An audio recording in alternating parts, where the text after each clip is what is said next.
बेसुध हालत में एक लड़की जिसने अपने आधे हिस्से पे कपड़े पहने हुए थे और उसके आधे हिस्से पर कपड़े नहीं थे। वो लड़की लगभग 6.5 किलोमीटर का सफर 1 घंटा 40 मिनट तक तय करती रहती है, चलती चली जाती है। ये दिल्ली का वो क्षेत्र था जहां से हर वक्त हजारों लोग यूं ही गुजर जाते हैं। पुलिस भी तैनात रहती है, तमाम कैमरे देखते रहते हैं, लेकिन इतने देर के इस सफर के अंदर उस लड़की को ना किसी कैमरे ने देखा, ना किसी पुलिस वाले ने देखा और ना ही किसी राहगीर ने देखा। लेकिन एक राहगीर, एक भला मानुस उस लड़की को देख लेता है। तब देख लेता है जब वो सड़क के किनारे पड़ी हुई थी। उस लड़की को हॉस्पिटल पहुंचाया जाता है। तब पता चलता है कि तो इसके साथ सामूहिक बलात्कार किया गया है। अब इस बात की गूंज पुलिस में पहुंच जाती है, लेकिन पुलिस इस मामले को बिल्कुल दबा लेती है, शांत कर लेती है।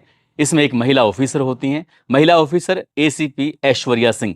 जैसे ही उनकी नज़र इस केस पर पड़ती है, वो कसम खाती हैं कि जब तक उन अपराधियों को सलाखों के पीछे नहीं पहुंचा देंगी, तब तक वो चैन से नहीं बैठेंगी। एक टीम भी गठित करती हैं और टीम से कहती हैं कि यदि किसी को आराम करना है या किसी को खाना है तो वो जा सकता है। टीम में वही रहेगा जिसे आराम की बिल्कुल जरूरत नहीं है, खाने की बिल्कुल जरूरत नहीं है। घटनाक्रम का खुलासा हो जाता है, न केवल पूरी दिल्ली में बल्कि जहां जहां तक इस घटनाक्रम की गूंज फैलती है, वहां वहां तक लोग सोचने पर मजबूर हो जाते हैं। यह घटना निर्भया कांड की याद दिलाती है, वो निर्भया कांड जिसने पूरे देश को हिला के रख दिया था। आदाब, नमस्कार, सत श्री अकाल। मैं उस्मान सैफी। आज की जो सच्ची घटना मैं आपको सुनाने जा रहा हूं, ये सच्ची घटना है राष्ट्रीय राजधानी दिल्ली के काले खां का एक इलाका होता है। फुटपाथ का वो किनारा था। 11 अक्टूबर 2024 की रात लगभग 3:15 के आसपास का वाकया था। नौसेना का एक अधिकारी निकला हुआ जा रहा था, तब उसकी नजर फुटपाथ पर पड़ी हुई एक लड़की पर दी जाती है।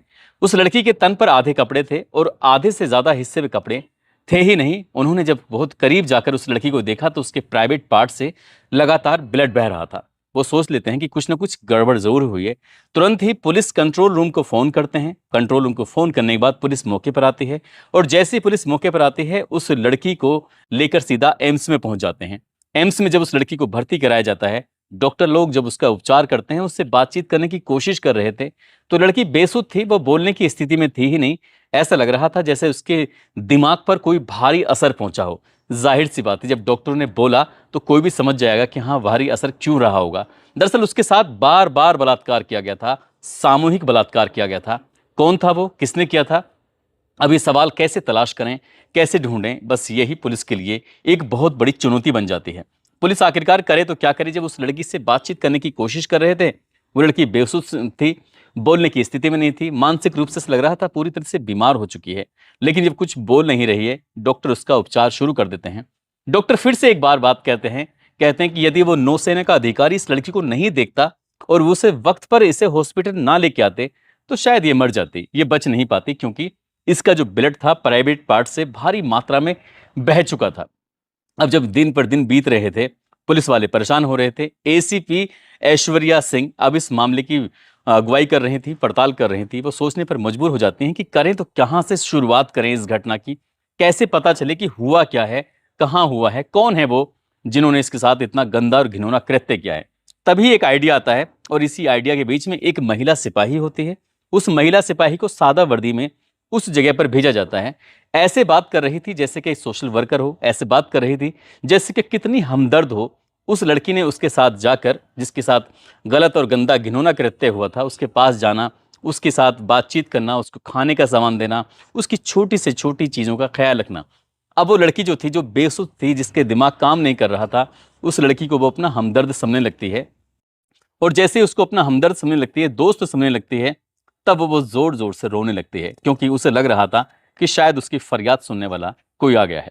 अब उस महिला सिपाही के सामने इस लड़की ने, जो कई दिनों से उसका इलाज चल रहा था, जिसके दिमाग का इलाज चल रहा है, जिसके शरीर का इलाज चल रहा था, उसने अब बोलना शुरू किया। उसने बताया कि वो उड़ीसा की रहने वाली है और उड़ीसा में उसने MSW यानी कि master of social work, MA में इसने कोर्स किया है। ये कोर्स जो समाज सेवा के लिए कोर्स करते हैं MSW, उस कोर्स को करने के बाद उसने नर्सिंग का कोर्स किया।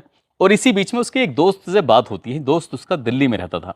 दिल्ली वाले दोस्त कहता है कि अगर आपको अच्छा करियर बनाना है, आपको कुछ आगे बढ़कर कुछ करना है, तो आप उड़ीसा को छोड़कर आप यहाँ दिल्ली आ जाइए। यहाँ बहुत सारी अपॉर्चुनिटी है, यहाँ पर बहुत सारा काम किया जा सकता है। लड़की होनहार, होशियार। अब उसने जो कोर्स किया है उसी के हिसाब से, नर्सिंग कोर्स हो या MSW हो, तो उसने उस कोर्स के हिसाब से गरीब बच्चों की मदद करना शुरू कर दिया, साथ ही गरीब महिलाओं की मदद करना शुरू कर दिया, ऐसे असहाय लोगों की मदद करना शुरू कर दिया जैसे क्या मदर टेरेसा किया करती थी।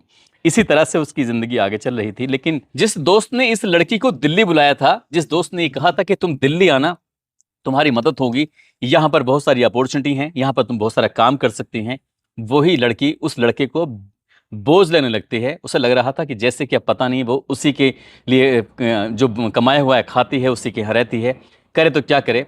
अब उससे वो थोड़ा दूर हटने लगता है। अब इस लड़की को लगता है कि ये यहाँ पर रहेगी तो शायद सही नहीं है, इसलिए उसने अपने दोस्त की उस जगह को छोड़ा और वो किशनगढ़ के इलाके में पहुंच जाती है। वहां पर ननों के साथ रहना शुरू कर देती है।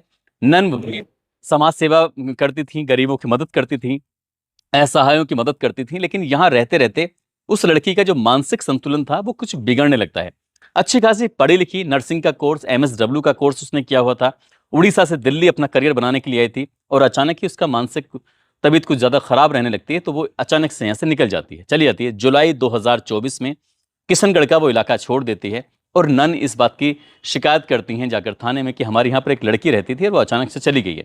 अब लड़की ने नया ठिकाना ढूंढना शुरू कर दिया, जैसे कि बस स्टॉप, जैसे कि ओवरब्रिज, जैसे कि रेलवे स्टेशन, या ओवरब्रिज के किनारे जो फुटपाथ होते हैं वहां पर इस तरह से रहती चली जाती है। लेकिन वो नहीं जानती थी कि दिल्ली सेफ नहीं है, दिल्ली में कुछ भी हो सकता है। और 10-11 अक्टूबर 2024 की वो रात होती है। रात के लगभग 9 बजे के आसपास का वाक्य था, जब ये लड़की ITO राजघाट के पास थी। तभी रात के लगभग 9 बजे के आसपास का वक्त रहा होगा। दो व्यक्ति आते हैं, एक का नाम प्रमोद उर्फ बाबू होता है, जो कि दिल्ली के नरेला में अस्थायी रूप से रह रहा था, लेकिन स्थायी रूप से अमरतर अंबेडकर नगर उत्तर प्रदेश का रहने वाला होता है। शमशुल उर्फ राजू, जो कि गांधीनगर दिल्ली में अस्थायी रूप से रह रहा था, और वैसे मूलतः रहने वाला बकरी सलोना बेगूसराय बिहार का रहने वाला होता है। इन दोनों की नजर पड़ती है। शमशुल जो होता है वो दोनों पैरों से विकलांग होता है, यानी कि ठीक से चल भी नहीं पा रहा था, हाथ की भी हालत ऐसे ही थी। दूसरा जो प्रमोद होता है वो भी राक्षस से कोई कम नहीं था।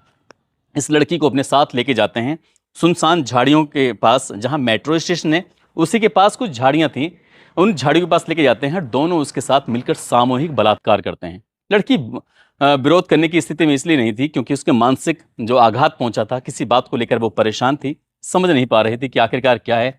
दोनों मिलकर उसके साथ गंदा घिनौना कृत्य करते रहते हैं। मन भर जाता है। उसके बाद इन दोनों पर, इस लड़की पर नजर पड़ती है एक ऑटो वाले की। ऑटो वाला DL1RAA 9327 प्रभु महतो का ये ऑटो होता है, जो कि कोटला मुबारकपुर दिल्ली का रहने वाला होता है अस्थायी रूप से, लेकिन स्थायी रूप से मोतिहारी गया घाट बिहार का रहने वाला होता है। उसने जब इन तीनों को देखा, तीनों को देखने के बाद उस लड़की को अपने ऑटो में बिठाता है। साथ जो उसके वो दरिंदे जो थे, एक का नाम प्रमोद, दूसरे का नाम शमशुल, उनको भी ऑटो में बिठाता है। ऑटो में बिठाने के बाद इनको यहाँ से रिंग रोड फिरोज शाह कोटला की तरफ लेके जाता है। वहाँ पर किला होता है, किला के पीछे जो सर्विस मार्ग होता है उसके पास ले जाकर फिर से बलात्कार करते हैं, और तीनों मिलकर उसके साथ तब तक ये गंदा घिनौना कृत्य करते रहते हैं जब तक क्या उनका मन नहीं भर जाता। इसके बाद वो अचानक अपने अपनी जगह पर निकल जाते हैं। लड़की वहां रह जाती है। अब वो लड़की को जब होश आता है तब रिंग रोड से वो आश्रम की तरफ चलती है, और चलते चलते वो लगभग सराय काले कहाँ तक पहुंच जाती है। 6.1 किलोमीटर अगर पैदल कोई इस रास्ते को सफर तय करता है और धीरे धीरे चलता है तो कम से कम 2 घंटे में पहुंचेगा। यानी कि 3:15 पर उस लड़की पर एक नज़र पहुंचती है। वो भी जब बैठी हुई थी सर्विस रोड के किनारे, नज़र पहुंचती है एक नौसेना के अधिकारी की। नौसेना के अधिकारी ने उसे देखा, उसके बाद पुलिस को फ़ोन किया जाता है, पुलिस इसे हॉस्पिटल ले जाती है। हॉस्पिटल में जब बातचीत नहीं हो पाती है तब एक महिला सिपाही बातचीत करती है और पूरी कहानी उससे समझती है। अब ऐसी स्थिति में 10 टीमें बनाई जाती हैं। ACP ऐश्वर्या सिंह के नेतृत्व में 10 टीमें बनती हैं, और ये कहा जाता है कि जिस किसी को भूख लगती है, जिस किसी को काम नहीं करना, वो टीम का हिस्सा ना बने। बस यहाँ पर इस लड़की को इंसाफ दिलाना है और वही इस टीम का हिस्सा बनेगा। टीम ने काम करना शुरू कर दिया, और काम करने के बाद लगभग 700 कैमरे देखे जाते हैं। 150 ये ऑटो वालों को पकड़ा जाता है, क्योंकि ऑटो की लीड तो मिल ही चुकी थी, साथ ही लीड मिली थी एक विकलांग लड़के की, जो शमशुल विकलांग होता है। अब पुलिस ने अपना काम किया। 21 दिन लगे पुलिस को, लेकिन 21 दिन में पुलिस आखिरकार उन दरिंदों तक पहुंच जाती है। उन्हें गिरफ्तार किया जाता है, और गिरफ्तार करने के बाद उनको जेल भेजा जाता है। जब इस घटनाक्रम का खुलासा होता है तो लोगों को यकीन नहीं हो रहा था कि जैसे निर्भया के साथ दरिंदगी हुई थी, ये दरिंदगी जो हुई है उड़ीसा की इस लड़की के साथ, वो कम नहीं है। उड़ीसा तक बात जब पहुंचती है, उड़ीसा के मुख्यमंत्री दिल्ली की सरकार से, दिल्ली की पुलिस से बातचीत करते हैं और इस मामले में उचित कदम उठाने की मांग करते हैं। दोस्तों, निर्भया के जो दोषी होते हैं उनको तो फांसी के फंदे पर चढ़ा दिया गया